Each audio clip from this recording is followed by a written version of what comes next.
ክርስቶስ ተንሥአ እሙታን በአብይ ኃይል ወስልጣን አሰሮ ለሰይጣን አጋዞ ለአዳም ሰላም እንዚየሰ ኮነ። ፍስሐ ወሰላም። ክቡር አባታችን ሊቀ ሊቃውንት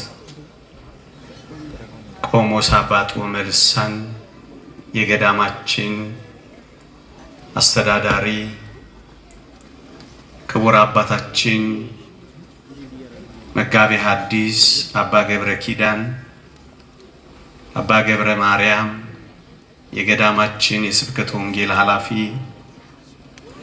ታላቁ ሊቅ የኔታ መጋቤ ሐዲስ እሸቱ የሰዋስው ብርሃን መንፈሳዊ ኮሌጅ የመጻሕፍት መምህር፣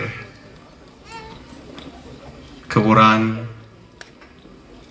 ሊቃውንተ ቤተ ክርስቲያን፣ መምህራን ወንጌል፣ ዘማሪያን፣ የተወደዳችሁ የእግዚአብሔር ቤተሰቦች፣ የእመቤታችን የቅድስት ድንግል ማርያም የአስራት ልጆች፣ የመልአኩ የቅዱስ ገብርኤል ወዳጆች እንደምን ሰነበታችሁ? እግዚአብሔር ይመስገን። አሜን። በቸርነቱ የጠበቀን በአጸደ መቅደሱ የሰበሰበን ስሙን እንድንጠራ ቃሉንም እንድንሰማ ይረዳን የአባቶቻችን አምላክ የኛም አምላክ ክብርና ምስጋና ለእርሱ ይሁን። አሜን። ቃሉን እንድንሰማ በቤቱ እንድናርፍ ደግሞም እሱን እንድናስበው ደግሞም እንድንጽናና እንድናመሰግነው እንድንዘምርለት የጠራን በቃል ኪዳኑ የታመነ አምላካችን እግዚአብሔር በመካከላችን ተገኝቶ እንዲያስተምረን እንዲመክረን ቅዱስ ፈቃዱ ይሆንልን። ታላላቅ መምህራን አሉ። እኔ እንደ መግቢያ ጥቂት የእግዚአብሔርን ቃላት አስታውሳችኋለሁ። ሰፊ ትምህርት በታላቁ ሊቅ ኋላ ላይ ይሰጠናል። እኔ እንደ ስታርተር ነው የሚባለው አይደል? እንደሱ እንደ ማስጎምጃ እንደሱ ጥቂት የእግዚአብሔርን ቃላት አሰማችኋለሁ። እግዚአብሔር ከሁላችንም ጋር ይሁንልን። በደስታ ወደ ተሰበሰቡት ወደ አእላፋት መላእክት ወደ ጻድቃን መንፈሶች ወደ በኩራት ማህበር ደርሳችኋል ይላል የሐዋርያው የቅዱስ ጳውሎስ መልእክት ወደ ዕብራውያን ሰዎች ምዕራፍ 12 ቁጥር 24። በዚህ ቃል መነሻነት ጥቂት የእግዚአብሔርን ቃላት እንማራለን። ቤተ ክርስቲያን በሰማይ በምድር አንዲት ናት። የክርስቶስ አካል የሆነች ቤተ ክርስቲያን አንዲት ብቻ ናት። የክርስቶስ አካል አንድ ብቻ እንደሆነች ያልተከፈለች፣ ያልተሰነጠቀች፣ ያልተፈለጠች፣ ያልተቆረጠች አንዲት አካል ብቻ እንደሆነች የክርስቶስም ቤተ ክርስቲያን አንዲት ብቻ ነች። መንትያ፣ ቅጥያ፣ አምሳያ፣ ተወዳዳሪ፣ ተፎካካሪ፣ ተነጻጻሪ የሌላት አንዲት ቤተ ክርስቲያን ብቻ ናት። አንዲት ስትሆን አኗኗሯ፣ ሁኔታዋ የተለያየ አይነት ነው። ሊቃውንት እንዲህ ይላሉ ስለ ቤተ ክርስቲያን ሲገልጹ፣ አንዲት ብቻ ብትሆንም ይዘቷ፣ አኗኗሯ ግን ይለያያል ይላሉ። ለምሳሌ የምትታየውና የማትታየዋ ቤተ ክርስቲያን ይሏታል። የምትታየዋ ቤተ ክርስቲያን እኔና እናንተ አሁን የምንኖርባት ናት። ጠባለ ኪዳን መሸለ ቁርባን የምንመላለስባት አሁን የተሰበሰብንባት ቅዳሴ የምናስቀድስባት ጉባኤ የምንዘረጋባት ማህሌት የምንቆምባት እሷ የምትታየው ቤተክርስቲያን ናት። ዘ ቪዚብል ቸርች የሚሏት። ሁለተኛዋ የማትታየው ቤተክርስቲያን ናት። እቺ የማትታየዋ ቤተክርስቲያን በአይነ ስጋ የማትታይ በሰማይ ጉባኤ ያለች የቤተክርስቲያን አካልና ህብረት የሆነች ግን በአይነ ስጋ የማትታይ ነች። እቺ የትኛዋ ናት ካላችሁኝ አሁን በኃይለ ቃሉ በእግዚአብሔር ቃል የጠቀስኩላችሁ ናት። በደስታ ወደ ተሰበሰቡ ወደ አእላፋት መላእክት፣ ወደ ጻድቃን መንፈሶች፣ ወደ በኩራት ማህበር ተብላ የተጠቀሰችው ናት። ድል የነሱ የሰማዕታት ማህበር ያሉባት፣ ያሸነፉ የሐዋርያት ጉባኤ ያለበት እሷ የማትታየው ናት ወገኖቼ። ሊቃውንት ሲገልጹ ምን ይላሉ መሰላችሁ? የምትታየው ቤተክርስቲያን ከአጠቃላይዋ ቤተክርስቲያን 20% ብቻ ናት ይላሉ። ልድገመው። የምትታየዋ የአጠቃላይዋ ቤተክርስቲያን 20% ብቻ ናት። 80% አትታይም ቤተክርስቲያን። ይሄን በማስረጃ አላሳያችሁ። የትኞቹ ናቸው እነዚህ የማይታዩ ካላችሁኝ፣ አንደኛ በደስታ የተሰበሰቡ አእላፋት መላእክት ወገኖቼ፣ አብረውን ይኖራሉ ግን አናያቸው። ከኛ ጋር ናቸው ግን አናያቸው። በደስታ የተሰበሰቡ መላእክት በዕለተ እሑድ የተፈጠሩ አሁን የማይበድሉ አንድ ጊዜ እንደተፈጠሩ የሆኑ የማይባዙ እነዚህ በደስታ የተሰበሰቡ አእላፋት መላእክት የማይታዩ ናቸው።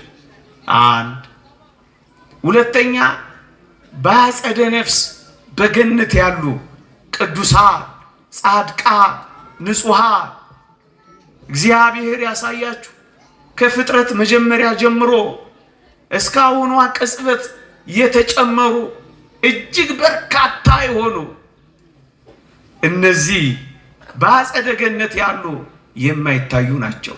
ሁለት ሶስተኞቹ በብሔረ ሕያዋን ያሉ ሞትን ያልቀመሱ እንደነ ሄኖክ እንደነ ኤልያስ ያሉ እነዚህ ማይታዩ።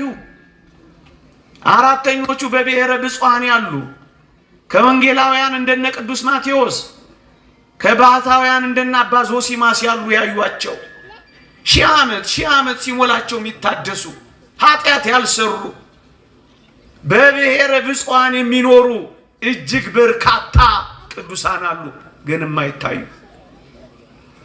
ደግሞስ በገጸ መሬት የሚኖሩ ከኔና ከናንተ ጋር የሚኖሩ ግንስ ወገኖች እኔና እናንተ ማናያቸው ቅዱሳን አሉ። እየኖሩ አብረውን ግን አናያቸው። አብረውን ጉባኤ ይሳተፋሉ ግን አንመለከታቸው። ምናልባት በአንድ መቅደስ አብረን እናስቀድሳለን ግን አንረዳቸው። ከገጸ መሬት የተሰወሩ ስውራን አሉ። እንደማን ያሉ? ለበዓል ያልሰገዱትን 7,000 ሰዎች ለኔ ያስቀርቻለሁ እንዳለ እግዚአብሔር ያስቀራቸው ሰዎች አሉ። ምዕመናን እኔና እናንተ እኮ እርስ በርሳችን እየተያየን እኮ ነው ተስፋ የቆረጥ ነው። እናንተ እኛ እናንተን እያየን ነው። የማይታዩ እዚህ መቅደስ ውስጥ አሉ። እኔ ሰምቻለሁ። አንዲት እህቴ ነግራኛለች። ታማሚ ናት። እዚህ ኪዳነ ምሕረት ደጅ ትጠናለች። አይቻቸው አላውቅም እዛ ገዳም አለች። ፊት ለፊት የመጡ አለች። ወይ እንዴት ያምራ ግርማ ሞገሳቸው። እስኪ ልሳለም ብዬ ቀረብ አልኩ አለች። መዓዛቸው ደግሞ እንዴት ያውዳል አለች። ተሳልሜ በመገረም ከመቅጽበት ዞር ላለው አባ የሉም አለች። ተሰውረዋል። አጠገባችን ያሉ የተሰወሩ አሉ ወገኖቼ። እነዚህ አምስተኞቹ ናቸው። በየገዳማቱ እግዚአብሔር ራሱ ባወቀ የሰወራቸው። እዚህ አካባቢ እኮ ቅዳሴ ድምጽ ይሰማል ትሉ የለ? እዚህ አካባቢ እኮ የዕጣን ጢስ ይሸተናል ትሉ የለ? እግዚአብሔር የሰወራቸው በገነት ያሉ ስውራን አሉ። የቤተ ክርስቲያን ጉባኤ አባላት ናቸው። ደግሞስ ከሰው ተለይተው የሚኖሩ ግሁሳን የሚባሉ ደግሞ አሉላችሁ። ሰው ማያቸው ጤዛ ልሰው ደንጋ ተንተርሰው ድምፅ አራዊት ታግሰው ውርጩን ሐሩሩን ቁሩን ችለው በእኔና በእናንተ መካከል በምድር መካከል ደግሞ የሚኖሩ አሉ። ስድስተኛ ሰባተኛ እኔና እናንተ ነን። በመውደቅ በመነሳት ተስፋ በማድረግ በመቁረጥ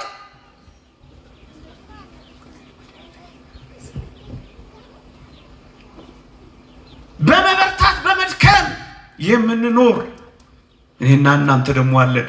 እዩ ስድስቱ አይታዩም፣ ሰባተኛዋ ብቻ ትታያለች። እኔና እናንተ ለዚህ ነው 80% የማትታይ ናት ያሉት ሊቃውንቱ። የምትታያለች ግን አንዲት ናት። የቤተ ክርስቲያን አካል ናት። የቤተ ክርስቲያን ጉባኤ ናት። አንድ ሁለተኛዋስ ተዋጊዋና አሸናፊዋ ቤተ ክርስቲያን ይሏታል። ዘ ሚሊታንት ቸርች ተዋጊዋ፣ ዘ ቪክቶሪየስ ቸርች አሸናፊዋ። ተዋጊዋ የቷ ናት? ይሄው እኔና እናንተ የምንኖርባት ከእኩያት ፍትወታት ጋር ከኃጢአት ጋር እየተጋደልን የምንኖርባት ካላውያን ነገስታት ከአረማውያን ጋር በውስጥ ካሉ በውጭ ካሉ ከሃዲያን ጋር በውስጥ ካሉ መናፍቃን ጋር የምንታገልባት እቺ በውጊያ ላይ ያለች ቤተክርስቲያን ናት። ተጋድሎዋን ያልጨረሰች። ያቺኛዋስ አሸናፊዋ ቤተክርስቲያን ናት። ሴጣንን ያሳፈረች የዘንባባ ዝንጣፊ ይዛ እየዘመረች ያለች ዙፋኑን የከበበች ከድካሟ ያረፈች መከራ ብትቀበልም መከራውን ድል የነሳች የአሸናፊዋ ቤተክርስቲያን በላይ ያለች ድል የነሳች። ድል ለነሳው በቤቴ አምድ እንዲሆን አደርገዋለሁ። ድል ለነሳው መናን መግበዋለሁ። ድል ለነሳው በዙፋኔ ያስቀምጠዋለሁ እያለ የተናገረላቸው ድል የነሱ የበኩራት ማህበር፣ ድል የነሱ የመስተጋድላን ሀገር የቤተ ክርስቲያን ጉባኤ ናት፣ ግን በሰማይ አለች። ሶስተኛዋ አይነቷስ የላይኛዋና የታችኛዋ ትባላለች። የታችኛዋ እኛ የምንኖርባት፣ የላይኛዋስ ከመሠዊያው ስር ያለች ዙፋኑን የከበበች እሷ በላይ የምትኖር ልቧን ያሳረፈች። እኛስ ልቦናችንን ወደ ሰማይ መንገድ ያቀና ከዛሬ ነገ እንሄዳለን ብለን ተስፋ ያደረግን ሙሽራችንን የምንጠባበቅ በታች ያለን ግንስ አንዲት ቤተ ክርስቲያን ነች። የማትቆረጥ የማትፈለጥ የማትለያይ አንዲት ቤተ ክርስቲያን። ወገኖቼ ቤተ ክርስቲያን የክርስቶስ አካል ናት። መጽሐፍ ቅዱስ እንዲህ ይላል፣ አካሏ ስለሆነች ቤተ ክርስቲያን ይላል።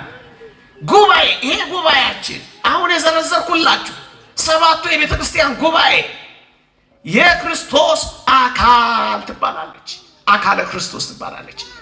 ክርስቶስ ራሷ የሆነላት እሷ አካል የሆነች በውስጧ የምንኖር እኛ ደግሞ ሕዋሳት ብልቶች የምንባለን። እቺን ነጥብ ያዙልኝ ስለምፈልጋት ነው።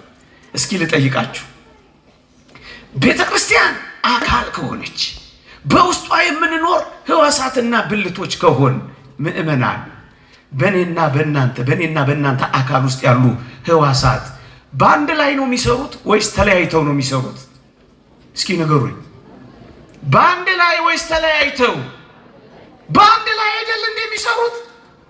ክርስቲያኖች በአካል ውስጥ ያሉ ሕዋሳት በአካል ውስጥ ያሉ ብልቶች በአንድነት የሚሰሩ ከሆነ አካሉ በሆነች ቤተ ክርስቲያን ውስጥ የሚኖሩ ሕዋሳት መላእክት፣ በደስታ የተሰበሰቡ የአእላፋት መላእክት፣ የጻድቃን መንፈሶች፣ የበኩራት ማህበር፣ የመስተጋድላ ሀገር፣ እነዚህ ሕዋሳት በአንድነት እኮ ነው የምንሰራው ወገኖቼ።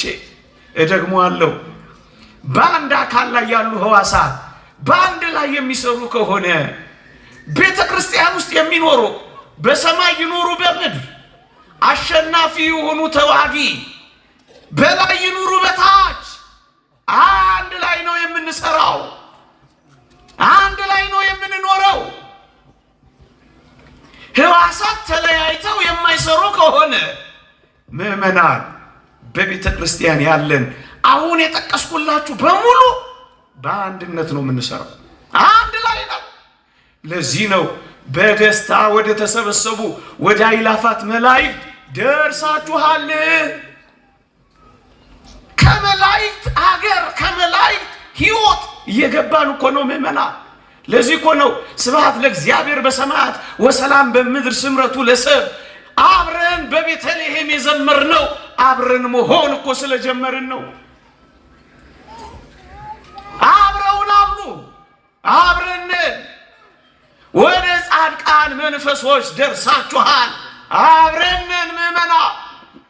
ይህ ምንኛ ያጽናናል፣ ይህ ምንኛ ያበረታል ወገኖቼ። አንዳንዶች በሞት ምክንያት ይሄ ግንኙነት የሚቋረጥ ይመስላቸዋል። እደግመዋለሁ፣ ሞቱ እኮ በቃ አበቁ እኮ በቃ የሉም እኮ በቃ ተቋርጧል እኮ በቃ ሊሉን ይከጅላሉ ወገኖቼ። ምንም እንኳን በአጸደ ነፍስ በብሔረ ሕያዋን በብሔረ ብፁዓን ቢኖሩም ቅሉ በሞት ምክንያት ቤተ ክርስቲያን የሚቋረጥ አንድነት የላትም። በሞት ምክንያት አትቋረጥም ምዕመናን። እስኪ ልጠይቃችሁ፣ በሞት ምክንያት ከክርስቶስ አካልነት ይቆረጣሉ? በሞት ምክንያት ከክርስቶስ ሕዋስነት ይለያያሉ? ሞት የክርስቶስን አካል እንዳቆረጠ የትኛው ሞት ነው የቤተ ክርስቲያንን አካል የሚቆራረጠው? ቤተ ክርስቲያን። ለዚህ ነው በሞት ምክንያት የሚቋረጥ አንድነት የለንም። በሞት ምክንያት አካለ ክርስቶስ እንደማይቆረጥ ምዕመና። ለዚህ ነው አብረን የምንለው። እነዚህን በሁለት የመጽሐፍ ቅዱስ ኃይለ ቃላት ላስረዳና ትምህርቴን ወደ ማጠቃለል እንደረደራለሁ። ፀሐይ ላይ ብዙ እንዳላቅ አስቀምጣችሁ የኔታ ምስላሉ ስሙኝ።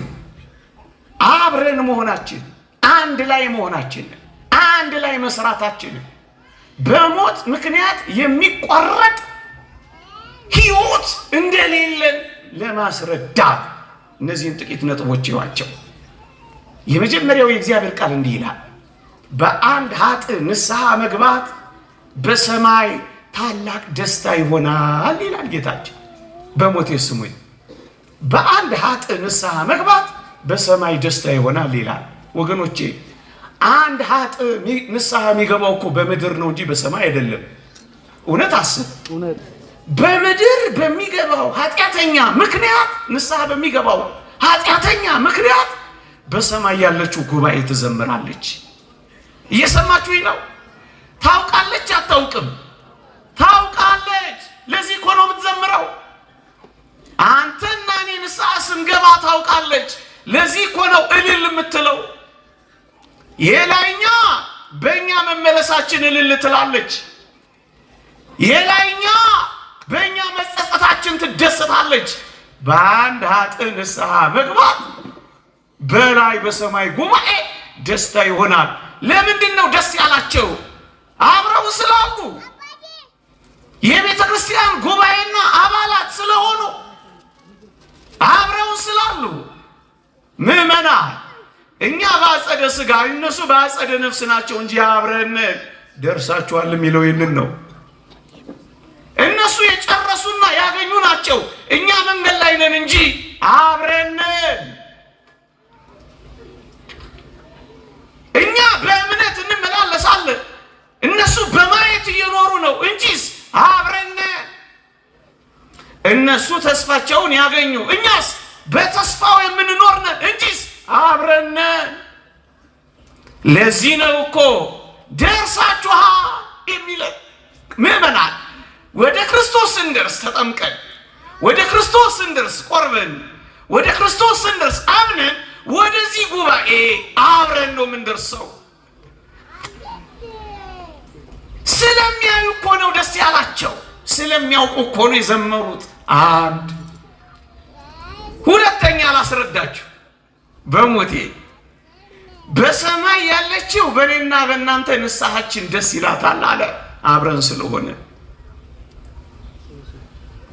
በምድር ያለችው ቤተክርስቲያንስ በምን ደስ ይላታል ካላችሁኝ በአንደኛ ቆሮንቶስ መልእክት ምዕራፍ 12 ቁጥር 26 እንዲህ ይላል። ስሙኝ በሞቴ ከብልቶች አንዱ ቢከብር ይላል ሌሎቹ ብልቶች ከከበረው ብልት ጋር አብረው ደስ ይላቸዋል ይላል። ስሙኝ ልድገመው። እዩ ቅድም አንድ ቃል ነግሬያችኋለሁ። ክርስቶስ የቤተ ክርስቲያን ራስ ነው። ቤተ ክርስቲያን አካል ናት። በአካል ውስጥ በቤተ ክርስቲያን ውስጥ የሚኖሩ ከቅዱሳን መላእክት ጀምሮ እስከኛ ድረስ ብልቶችና ሕዋሳት ይባላሉ ብያችኋለሁ። የአካሉ ብልቶች ነን ይላል ኤፌሶን መልእክት ምዕራፍ 5 ቁጥር 20። ስለዚህ ከነዚህ የቤተ ክርስቲያን ጉባኤ ከነዚህ የቤተ ክርስቲያን አባላት አንዱ ሲከብር ሌሎቹ አብረው ደስ ይላቸዋል፣ ያኮርፋሉ፣ ደስ ይላቸዋል፣ ደስ ይላቸዋል። ከብልቶቹ አንዱን የከበረው ግን ሌሎቹ ምን ይላቸዋል? አብረው ደስ ይላቸዋል። ምዕመናን ለዚህ እኮ ነው ሰማዕታትን የሰማዕትነት ቀናቸውን ስናከብር ለምንድን ነው በዓላቸውን የምናከብረው? ለምንድን ነው ቆመን የምናጨበጭብላቸው? ለምንድን ነው ፀሐይ የተመታን እልል የምንልላቸው? ለምንድን ነው ቅኔ የምንቀኝላቸው? ለምንድን ነው ከበሮ የምንመታላቸው?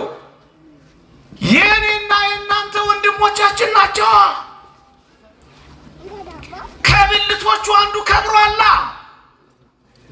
ርኩሳት መናፍስት፣ የሰማይ ኃይላት፣ አጋንንት ሰራዊት፣ አላውያን ነገስታትን ድል ስላደረገ ከብልቶቹ ጋር አብሮ ደስ ይላቸዋል። በምድር ያለችው በተጋድሏቸው ጸንተው ሲያሸንፉ ደስ ይላታል። ከብልቶች አንዱ ቢከብር ሌሎቹ ብልቶች አብረው ደስ ይላቸዋል። አብረን እልል እንላለን። ወገኖቼ ይሄ በጣም ቀላል ምሳሌ ልስጣችሁና ነገሩን ግልጽ ላድርግላችሁ። እስኪ ልጠይቃችሁ።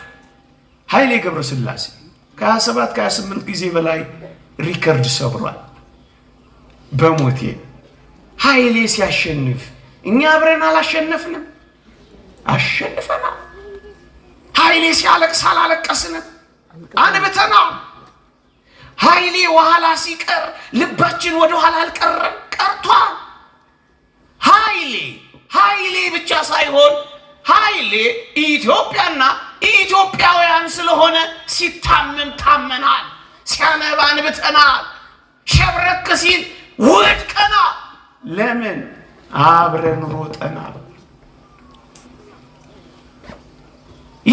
እኛ ነዋ ወገኖቼ። አንዳንዶች እንዲህ አይነቱ ሐሳብ ስለማያውቁት እንዲህ አይነት ቅዱሳን መስተጋድላን ሰማዕታት ስናሞገሳቸው፣ ስናከብራቸው፣ ከፍ ስናደርጋቸው እንዳልተቋረጥን ማሳያ መሆናቸው አይገባቸውም። ቅር ይላቸዋል፣ ይበሳጫሉ። እዩ የላይኛዋ በእኛ ንስሐ፣ የታችኛዋ በእነሱ ድል ደስ ይላታል። ብልቶቻችን ናቸዋ። ከብልቶች አንዱ ቢከብር ሌሎቹ ብልቶች ደስ ይላቸዋል። የቤተ ክርስቲያን አባላት እኛ ደስ ይለናል። ስለዚህ እናጨበጭባለን፣ እንዘምራለን፣ ቀናቸውንም እናከብራለን። እንዴ ምዕመናን፣ ኃይሌ ላሸነፈው ምን ነው እኛ ደስታችን ካልን እኮ ኃይሌ ብቻ አይደለም እኛ ምነን እኛን ወክሎ ነው የቆመው። ለዚህ እኮ ነው አፍጥጠን የተመለከትነው። ለዚህ እኮ ነው ሲመጣ አንዳንዶቻችን በትከሻችን ሳይቀር የተሸከምነው። ምእመናን አንዲት የሆነች ይህች የቤተ ክርስቲያን ጉባኤ ድል ያደረገች ቅዱስ ጊዮርጊስን የምታጨበጭብለት የምታሞግሰው የምታከብረው ለምን ይመስላችኋል? ቤተ ክርስቲያን ናታ። እኛም ነና። ይሄንን ትምህርት ለምን የመረጥኩት ይመስላችኋል? ሰሞኑን አንድ ሰው በዚህ በማህበራዊ ሚዲያ ሰምቻለሁ። ጊዮርጊስ እንዲያና እንዲህ የሆነው ኧረ ለራሱ ጉዳይ ነው። እንደውም ሰምቻለሁ ደስ የማይል ቋንቋ ለሃጃው ነው ሲል ሰምቼ አዝኜ ነው። ክርስትና እንደዚህ ነው።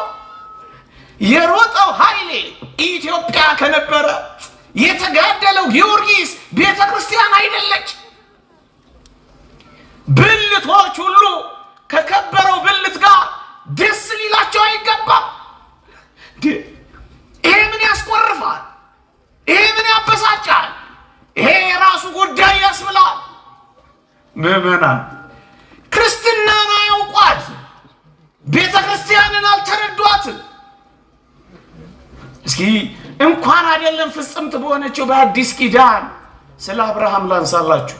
አብርሃምን እግዚአብሔር እንዲህ አለው፣ ለበረከቱን የሚባርኩን እባርካለሁ የሚረግሙንም ረግማለሁ። ለበረከቱን ያለው አይደለምን? እንግዲያውስ አብርሃም ለራሱ ጉዳይ ለሃጃው ይመስላችኋል? ለቋንቋው ይቅርታ እንደው ለሱም ልጠይቅለት እንጂ አይደለም። አብርሃም ለእስራኤልም ጭምር ነው ወገኖቼ። ለዚህ እኮ ነው የአብርሃም ስም ሲነሳ እግዚአብሔር የሚራራው። እስራኤል ምን አሉ?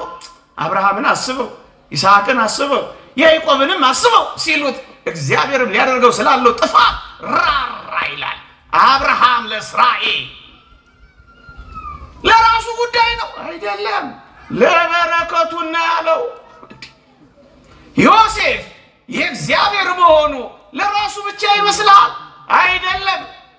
እናስ ለግብፅ ጎረቤት ሁሉ ሳይቀር ነው የተረፈው። አንተ ክርስትና ይተርፋል፣ ወደ ሌሎች ይሸጋገራል፣ ሌሎችን ይማርካል። ዮሴፍ ለጠሉት ጠላቶች እንኳን ተርፏል። አንተ ለባዕዳን ጎረቤቶች ሁሉ ተርፏል። ስለ ዮሴፍ አቢዳራ እንኳን ሳይቀር ተባርኳል። ለራሱ ጉዳይ ይሄ ወንጌል ነው፣ ወንጌል ነው። ይሄ ክርስቶሳዊ ነው። ወንጌላችን እኮ እንዲህ አይልም። በሞት ላስታውሳችሁ የሐዋርያት የስጋቸው ቅድስ የነፍሳቸው ቅድስና ለስጋቸው የስጋቸው ቅድስና ለነፍሳቸው ተርፎ ለስጋቸው ተርፎ የስጋቸው ለጨርቃቸው የጨርቃቸው ለጥላቸው ተርፎ ታስታውሱ የለ ህሙማንንና በሽተኞችን እነሱ በሚያልፉበት ቦታ እያመጡ ያስተኟቸው ነበር። ጥላቸው ጨርቃቸው እንኳን ሳይቀር ለሌሎች ይተርፍ ነበር። ለሃጃቸው ለራሳቸው ጉዳይ አይደለም፣ ለሌሎችም ጭምር እኮ ነው። ክርስቶስን የምንመስለው ክርስቶስ ለሁላችን እንደሆነ ቅዱሳን ደግሞ ለሁሉ እኮ ነው የሚሆኑት። በሞቴ አንድ እግዚአብሔር ቃል ጨምሬ ላስታውሳችሁ።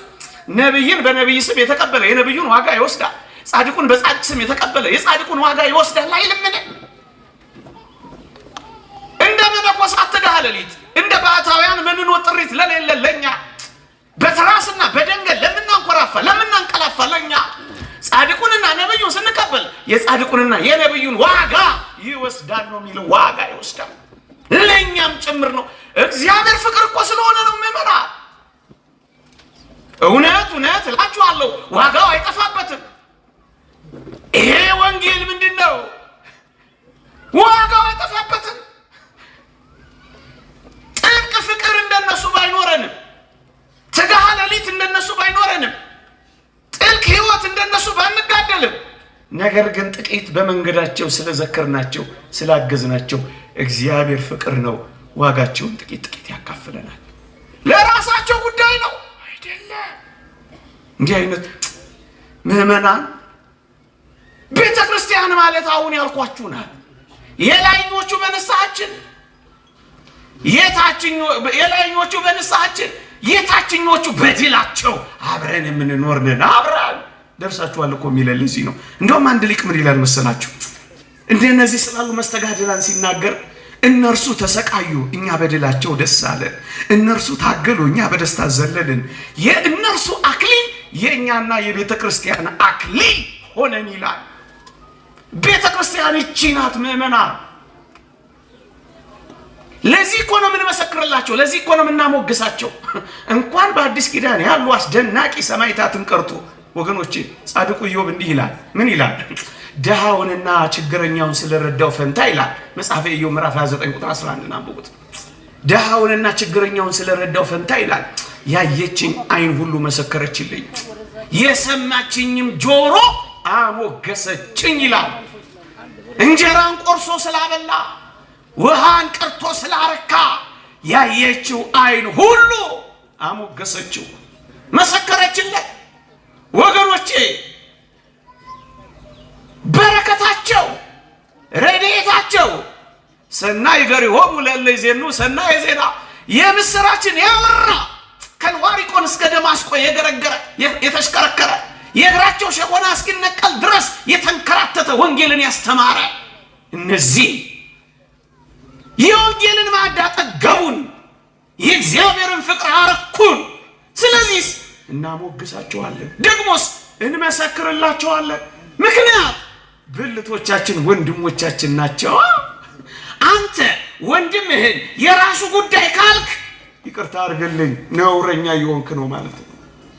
ወንድምህን እንኳን የራሱ ጉዳይ ካልክ ችግር አለ ማለት ነው። ግድ የለም ችግር አለ፣ ችግርማ አለ፣ ችግርማ አለ፣ ችግርማ አለ። ለዚህ ነው አባቶቻችን እንደማያስፈልጉን እስከንቆጥራቸው ድረስ የሚያደርሰን ምን ነገር አለ? ምን አደረጉን? ምዕመናን አንድ ሁለት ነገር ብቻ ነግሬያችሁ ላብቃ። ወገኖቼ እንኳን አይደለም ለኔና ለናንተ ለከበረው ሐዋርያ እስከ ሶስተኛው ሰማይ ለተነጠቀው ቅዱስ ጳውሎስ እንኳን የተሰሎንቄ ምዕመናን ጸሎት ያስፈልገው ነበር። ልድገመው፣ የራሳችሁ ጉዳይ ነው አላላቸው። አባታችሁ ለኔ ደግሞ እንደሚገባ ገልጠው ዘንድ ጸልዩልኝ እያለ ለመናቸው እንጂ ጸሎት የሚገባው ሰው ባይሆን እንኳን እስከ ሶስተኛው ሰማይ የተነጠቀ ቢሆን እንኳን ምዕመናን የምዕመናንን ጸሎት እኮ እንደሚያስፈልገው አምኗል። ያስፈልገናል። የራሱ ጉዳይ የሚባል እኮ አይደለም። ይሄንን እርግጥ አድርጎ የሚያስረዳን እንደ እግዚአብሔር ቃል አንሳላችሁ በሞቴ እንዲህ ይላል እዛው አንደኛ ቆሮንቶስ መልእክት ምዕራፍ 12 ላይ ዓይን እጅን ጆሮም እግርን አታስፈልገኝም ሊለው አይችልም ይላል። አንዱ ብልት ሌላውን ብልት የራሱ ጉዳይ ሊለው አይችልም። ዓይን እጅ ጆሮም እግርን አታስፈልገኝም ሊለው አይችልም። ወንጌል እኮ ነው ማነብላችሁ። አንዱ ብልት ለአንዱ ብልት ያስፈልጋል። ለዚህ እኮ ነው አንዱ ብልት ሲከብር ክብር ሲጎናጸፍ ክብር ሞቱ ለጻድቅ በቅድመ እግዚአብሔር በእግዚአብሔር ዘንድ የከበረ ሞት ስለሆነ ክብር ነው የሚባለው። ቅዱስ ዮሐንስ አፈወርቅ ነው ፍጽምና አገኙ ነው የሚላቸው። እንዲህ አይነት ጻድቃን ሰማዕታት ሲያርፉ ክብር ነው የሚባለው ወገኖቼ። እንደዚህ ከከበሩት ጋር አብረው ደስ ይላቸዋል። አታስፈልገኝም ሊለው አይችልም እኮ ነው የሚለው። እንዴት ነው ዓይኔ እጄን አታስፈልገኝም ልትለው የምትችለው? የራስ ጉዳይ ብላ ልታባረው የምትችለው? ይሄ ከሆነ እኮ ቅድም እንዳልኳችሁ በአንድነት የማይሰሩ ሕዋሳት እንደሌሉ ሁሉ ከቤተ ክርስቲያን አካልነት የተቆረጡ ከቤተ ክርስቲያን ጉባኤ የወጡ ወንድሞቻቸው እንደማያስፈልጓቸው የናቁ አሁን እነዚህ ክርስቲያን ወገን ይባላሉ። እንደውም ትርጓሜ ወንጌላችን አንድ አስደናቂ ቃል ይናገራል። ምን ይላል? ይሄን ሲተረጉም በጣም ይገርማል። ራስ ይላል። ይሄ አካል የሆነው ራስ ቅድም ያልኳቸው ራስ የሆነው ክርስቶስ አይደለም። ይሄ አካል የሆነው ራስ ዓይንን አታስፈልገኝም እጅንም ሂድልኝ እግርንም ጥፋልኝ ቢለው ይላል። ራስ ሆኖ አይቀጥልም ይላል። ምክንያቱም ዓይን የለም እግርም የለም እጅም የለም። ራስ ሆኖ አይቀጥልም። ምክንያቱም ራስ ስለሆነ ብቻ ቆለል ሲል ጨፍልቀው ይጥሉታል ይላል። ዓይን አይቶ እጅ መክቶ እግር ሄዶ ካላዳነው በቀር ራስ ሆኖ መቀጠል አይችልም። ስለዚህ ለራስ ዓይንም እጅም እግርም ያስፈልጉታል። ማን ነው የራሱ ጉዳይ ብሎ ሊጥለው የሚችለው? ወገኖቼ ቤተ ክርስቲያን ማለት ይችላል። በደስታ ወደ ተሰበሰቡ ወደ አእላፋት መላእክት ወደ ጻድቃን መንፈሶች ወደ በኩራት ማህበር ደርሳችኋል የተባለው ለዚህ ነው። ይቆያል።